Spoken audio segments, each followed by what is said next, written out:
욥기 아시다시피 서막이 1장, 2장입니다. 그다음에 욥기 이 두 번째 큰 단원이 이제 서로 이렇게 대화를 나누고 서로 하는 거거든요. 그래서 욥기 3장에서는 욥의 독백이 있고, 또 욥기 4장부터 욥기 끝장이 42장이거든요. 42장 6절까지 네 차례에 걸쳐서 순환하면서 서로 이 세 친구들과 또 대화를 나눕니다. 그다음에 마지막으로 욥기 결론은 42장 7절부터 끝까지 해서 결론이 납니다. 근데 우리가 서막은 공부했고, 또 지난주에 욥의 독백까지 공부했어요. 오늘부터는 이 엘리바스, 빌닷, 소발, 그 다음에 엘리바스가 얘기한 다음에 욥이 대답하고, 빌닷이 대답한 다음에 욥이 대답하고, 소발이 이야기한 다음에 욥이 대답하는 이 한 차례의 순환, 또 두 차례의 순환, 세 차례, 네 차례의 순환을 우리가 욥기 4장부터 맨 끝장인 42장까지 네 차례에 걸쳐서 순환이 나옵니다. 우리가 지난주에 욥의 독백은 우리가 욥이 세 가지를 얘기했어요. 첫 번째는 자기가 왜 태어났느냐, 생일을 저주했습니다. 두 번째는 내가 왜 죽어서 태어나지 않았던가,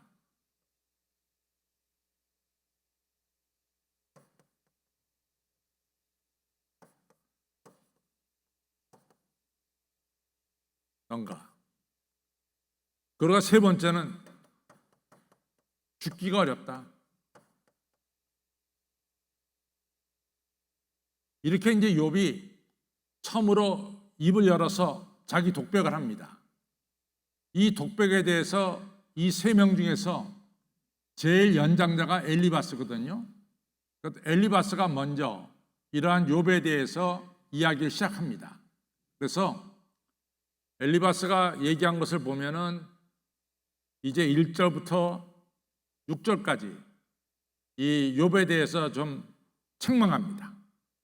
욥에 대한 책망이 있고, 또 7절로부터 이제 11절까지 고난의 원인이 뭘까? 고난의 원인. 나중에 12절부터 21절까지는 엘리바스가 본 환상에 대해서 이야기합니다. 엘리바스는 4장만 이야기한 것이 아니라 5장까지 이야기해요. 그 다음에 6장에 가서 욥이 대답합니다. 그래서 오늘은 4장만 좀 살펴보겠어요. 그래서 4장, 5장이 엘리바스가 이제 한 이야기인데, 우리가 4장, 5장을 살펴보고 그 다음에 6장을 또 욥의 대답도 살펴보죠. 자, 1절로부터 6절은 욥을 좀 책망하는 거예요. 이건 성경을 잘 보셔야 됩니다. 대만 사람 엘리바스가 대답하여 거로되 누가 내게 말하면 내가 염증이 나겠느냐, 날지라도 누가 참고 말하지 아니하겠느냐. 그러니까 너한테 말을 하게 되면은 네가 염증이 난다라고 대답할 수도 있겠지만은, 그렇다고 해서 내가 입 다물고 있을 수 있겠냐, 내가 말하겠다, 이러면서 이제 시작하는 거죠. 그다음에 잘 보세요. 전에 내가 여러 사람을 교훈하였고 손이 늘어진 자면 강하게 하였고 넘어져 가는 자를 말로 붙들어 주었고 무릎이 약한 자를 강하게 하였다. 그러니까 욥이 과거에 말이죠, 이같이 마음이 약한 자를 강하게 했고 무릎이 약한 자를 갖다가 세워줬어요. 욥이 다른 사람들을 근데 요 얘기는 네가 다른 사람들을 세웠지만은 너 자신은 세울 수 없느냐, 이런 얘기예요. 그 이야기 속에는 너 전에 다른 사람도 세우지 않았느냐? 다른 사람도 세웠는데 너는 못 세우느냐? 이런 얘기예요. 근데 여기서 이제 중요한 게 뭐냐면은 네가 다른 사람을 이같이 세우고 그럴 때 너에게 뭐가 있었느냐? 하나님을 경외하는 신앙과 너에게 소망이 있었다는 거죠. 자, 여기서 5절 보겠습니다. 이제 이 일이 내게 임하여 네가 넘어지고 지금 어려운 일 고난이 내게 임했다. 내가 답답하여하고 이 일이 내게 당함에 내가 놀라는구나. 네가 너한테 이런 어려운 일이 생겼다고 네가 상당히 놀라는구나. 6절 내 의뢰가 여태까지 네가 이 다른 사람을 일으키고 세워주고 한 거기에는 뭐가 있었느냐? 내 의뢰가 경외함에 있지 않냐? 하나님을 경외함을 가지고 네가 다른 사람들을 세워주지 않았느냐? 또 내 소망이, 네가 하나님 향한 내 소망이 내 행위를 완전함에 있지 아니하냐? 네가 하나님에게 대해서 소망을 가지고 살아가는 그 신앙으로 다른 사람을 세우지 않았느냐? 근데 어찌 너는 못 세워? 이런 얘기예요. 그럼 이거를 잘 생각해야 되는 게 뭐냐면 이 얘기는 지금 엘리바스가 점잖게 얘기를 하고 있지만은 이 얘기의 핵심은 뭐가 들어가 있냐면 네가 하나님을 경외하고 네가 하나님을 소망한다는 것 자체가 사실이냐? 사실이냐? 네가 하나님을 경외하고 네가 하나님을 소망한다면은 너 스스로 지금 어려움에서 능히 일어서야 되지 않느냐? 근데 어찌 너는 말하기를 네 생일을 저주하고 있고 그다음 네가 죽어서 태어나지 왜 안 왔는지 모르겠다 그러고 또 네가 죽기를 구하고 있는데 이게 일련의 이러한 이야기가 다 뭐냐? 너는 지금 고난에 자빠져 있는 게 아니냐 말이지. 네가 전에 고난에 있는 사람들, 네가 하나님을 경외하는 그 경외함으로, 네가 하나님을 믿는 그 소망으로 다 이렇게 세우지 않았느냐 말이야.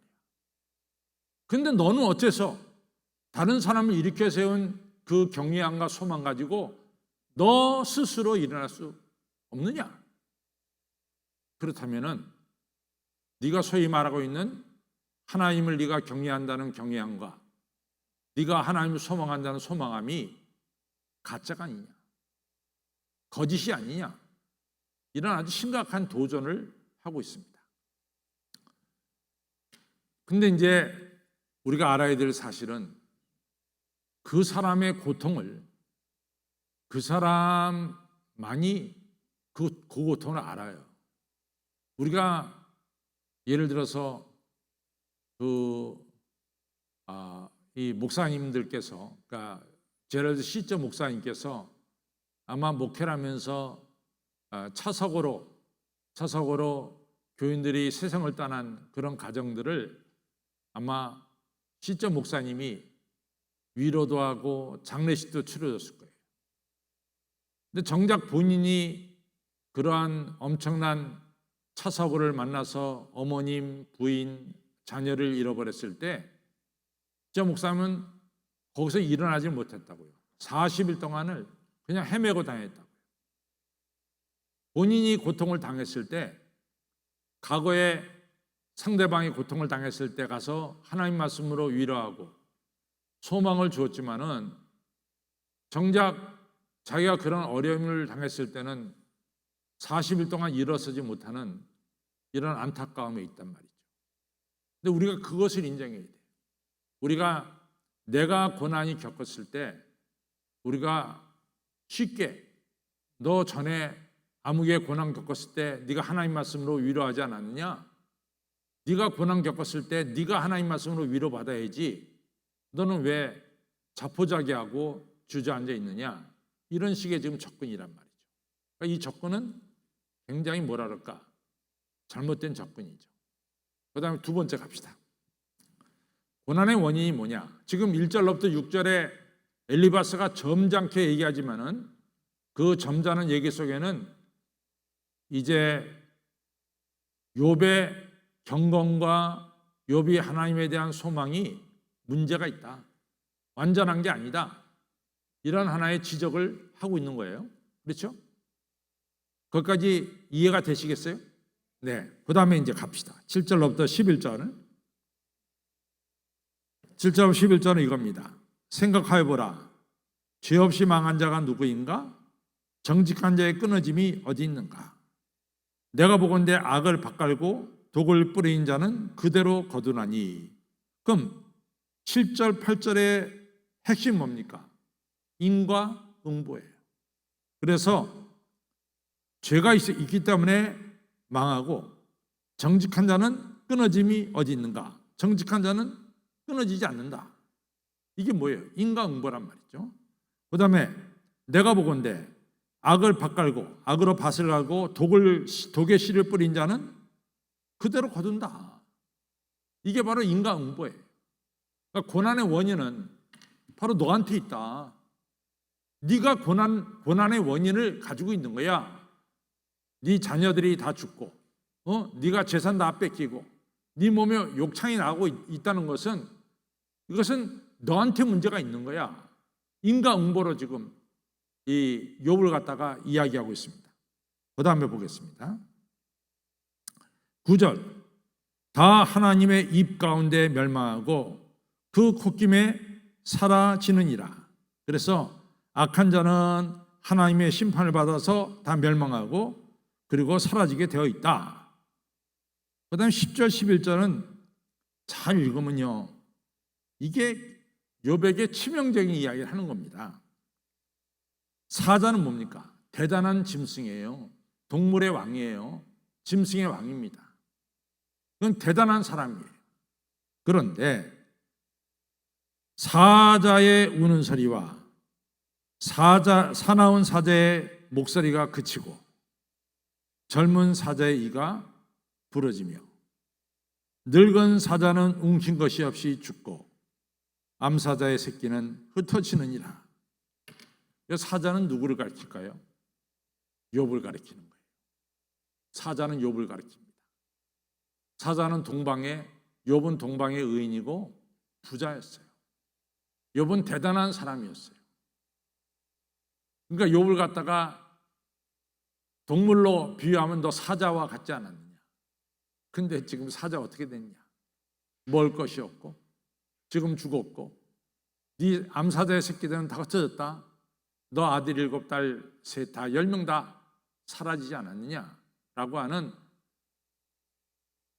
직접 대놓고 얘기하지 않지만은 욥을 사자로 비유해서 엘리바스가 욥에게 이야기하고 있는 것입니다.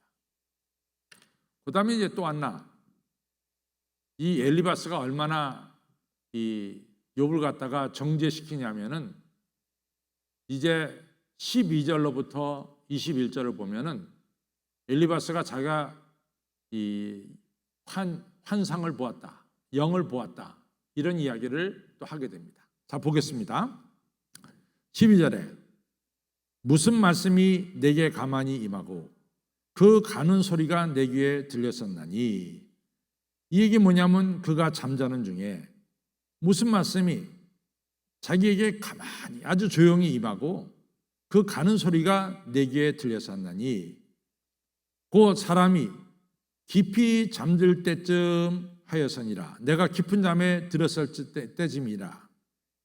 내가 그 밤에, 바로 내가 꿈을 꾸는 그 밤에 이상으로, 우리가 환상으로, 이상으로, 환상으로 하여 생각이 번거로울 때, 내가 환상을 보면서 생각을 번거로울 때 두려움과 떨림이 내게 이르러서 모든 골절이 흔들렸었느니라. 그때 내가 하늘의 이상을 볼 때 얼마나 내가 두렵고 떨렸는지 모른다. 그래서 내 뼈가 다 흔들렸었다. 그 당시에 15절. 그때 이 영이 내 앞에 확 지날 때, 여기서 영은 하나님의 영인지 악령인지 그거는 이제 나중에 좀 판단하겠습니다. 근데 여기서 그때 영이 할 때 이 영은 얼핏 듣기에는 하나님의 영처럼 보여요. 그렇죠? 얼핏 듣기에는 하나님의 영처럼 보이죠. 그래서 그때 영이 내 앞에 지나는데 내 몸의 털이 다 머리카락이 다 쭈삣하였으니 머리카락이 다 위로 솟았다. 얼마나 내가 놀랐는지 머리카락이 쭈뼛하였었도다. 머리카락이 다 올라섰다. 16절 그 영이 서는데 그 형상을 분변치는 못하였고 영이 앞에 있는데 내가 그 형상은 잘 분변하지 못하였고 오직 한 형상이 내 눈앞에 있었니라.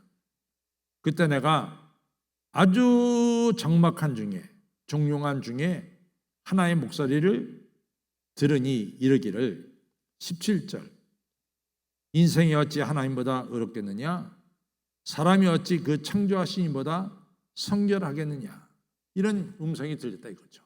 자,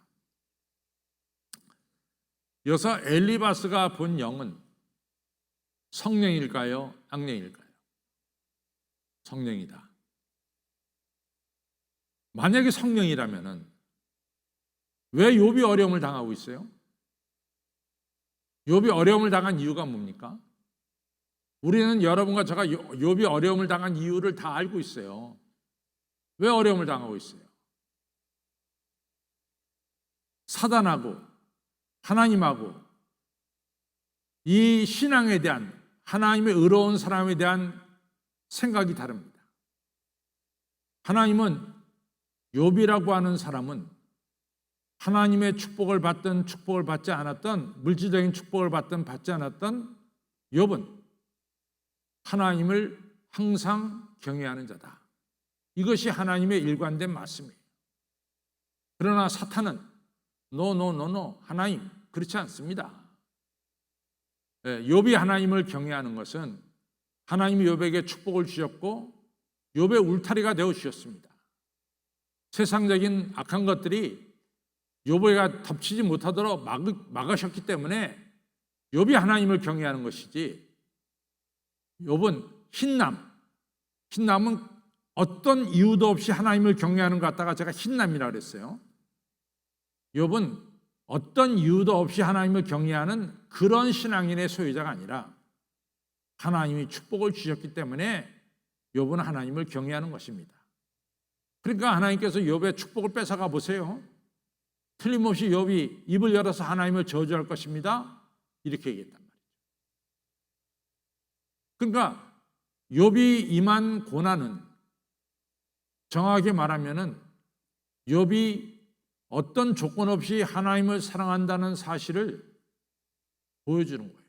그걸 보여주기 위해서 하나님께서 욥의 고난이 임하는 것을 허락을 한 거죠. 그런데 사탄은 그게 아니야. 욥이 이같이 하나님을 경외하는 것은 하나님의 축복을 받았기 때문에 경외하는 것이지 욥의 축복을 걷어가면 틀림없이 욥이 입으로 하나님을 대적할 것이다. 대적한다는 것은 항상 대적한다는 말 자체가 사탄입니다. 대적한다. 하나님 대적할 것이다. 이렇게 이야기합니다. 성령이 왔다면은 이런 하늘나라에서 이루어진 이 내용을 성령이 왜 사실대로 말하지 않았겠느냐 말이지. 우리가 열왕기상 22장에 보면은 뭐가 나오냐면은 아합 왕과 여호사밧 왕이 길르앗 라못에서 아람 나라와 싸우게 됩니다. 그때 이제 여호사밧 왕은 남유다 왕이고 아합 왕은 북이스라엘 왕이에요. 그래서 여호사밧 왕한테 이제 사돈간이거든요. 아들, 딸을 서로 결혼시켰단 말이죠. 북이스라엘 딸과 남유다의 아들이 결혼을 했습니다. 그게 사돈관계예요. 그러니까 여호사밧한테 아합이 부탁하기를 전쟁을 좀 같이 치러달라. 저 아람 나라하고. 그래서 여호사밧이 뭐 사돈이 부탁하니까 흔쾌히 허락을 했죠. 근데 여호사밧은 하나님을 경외하는 왕입니다. 그래서 여호사밧이 말하기를 아니 전쟁을 하려고 하면은 적어도 우리가 하나님한테 물어봐야 되지 않습니까? 그래서 예언자들을 다 불러 모아 주십시오. 그래서 예언자들이 한 40명 모였어요. 거기에 우두머리가 시드기야입니다. 이 전쟁을 해도 좋겠습니까? 라고 물으니까 40명이 이구동성으로 전쟁하십시오. 하나님이 길르앗 라못, 저 아람을 갖다가 이 아합 손에 붙였습니다. 다 이구동성으로 40명이 똑같이 얘기하는 거예요. 그러니까 여호사밧이 듣고 좀 이상했어요. 야, 이게 뭐 어떻게 40명이 한결같이 똑같은 이야기를 하느냐. 뭔가 좀 깨름직하다. 왜 이런 얘기를 할까? 그러니까 여호사밧이 아합에게 얘기하죠. 북이스라엘에 다른 예언자는 없습니까? 그랬더니 아합이 말하기를 미가야라고 하는 예언자가 있는데, 이 미가야라고 하는 예언자는 항상 나한테 흉한 얘기만 하는 사람이다. 길한 얘기는 한 번도 없고 흉한 얘기만 나한테 하는 사람이다. 그러니까 여호사밧이 아합에게 말합니다. 아유 왕이요, 그래도 그 사람 불러서 한 번 더 물어봅시다. 그래가지고 미가야를 불렀어요. 미가야한테 아합이 묻습니다. 야, 전쟁에 나가면 어떻게 되겠냐? 나가십시오. 큰 승리를 거두겠습니다. 근데 이 미가야가 말하는 것이 이 빈정대듯 얘기한단 말이에요. 빈정대듯. 그러니까 아합이 이게 말하는 투가 이상하다. 왜 빈정대듯 얘기하냐? 아합이 미가야한테 다구쳤습니다. 너 그러지 말고 진실을 얘기하라 말이야. 네가 얘기하는 건 뭔가 이렇게 빈정대듯 얘기하는 거 아니냐? 그때 미가야가 그때서 이야기를 내가 천상회의에 갔다 왔습니다. 누가 아합을 전쟁에서 죽일 거? 그럴 때 악한 영을 이 예언자들에게 다 집어넣읍시다. 그래서 예언자들이 악한 영의 영향을 받아서 아합으로 하여금 전쟁터에 나가게 만듭시다. 이것이 천상회의에서 이루어진 일이에요. 그 이야기를 미가야가 이제 아합 왕 앞에서 얘기했습니다. 그때는 지금까지 40명의 예언자는 성령을 받아서 얘기한 게 아니라 악령을 받아가지고 아합이 전쟁터에 나가면 승리를 거둔다, 이렇게 예언한 것이 됐잖아요. 미가야가 악령을 받아서 저 예언자들이 얘기했다. 그러니까 그 대장 시드기야가 그거 듣고 가만히 있겠어요? 그 앞에서 미가야 뺨세게를 때렸습니다. 그 다음에 아합은 보십시오, 내 저 사람 항상 나한테 흉한 예언만 한다고 그러지 않았습니까?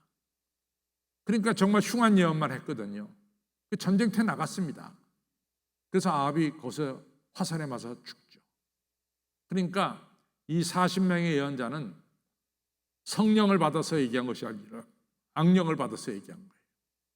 오늘 엘리바스가 이 영을 받다는데 이 영은 성령이 아니라 악령입니다. 잘못된 영을 본 겁니다. 그래서 욥을 갖다가 죄인으로 몰아치고 있어요. 그것이 이겁니다. 17절에 말은 다 그럴듯해요. 인생이 어찌 하나님보다 어렵겠느냐? 사람이 어찌 그 창조하신 이보다 성결하겠냐? 맞는 얘기죠. 하나님은 그 종이라도 오히려 믿지 아니하시며. 하나님이 욥을 믿습니까? 안 믿습니까? 욥의 핵심 뭡니까? 하나님이 욥을 신뢰하는 게 이 욥의 핵심이래도 지금 이 욥의 핵심을 정면으로 거스리고 있다고. 누가? 엘리바스가. 그래서 하나님이 여러분과 저를 믿을까요? 안 믿을까요? 믿는다고.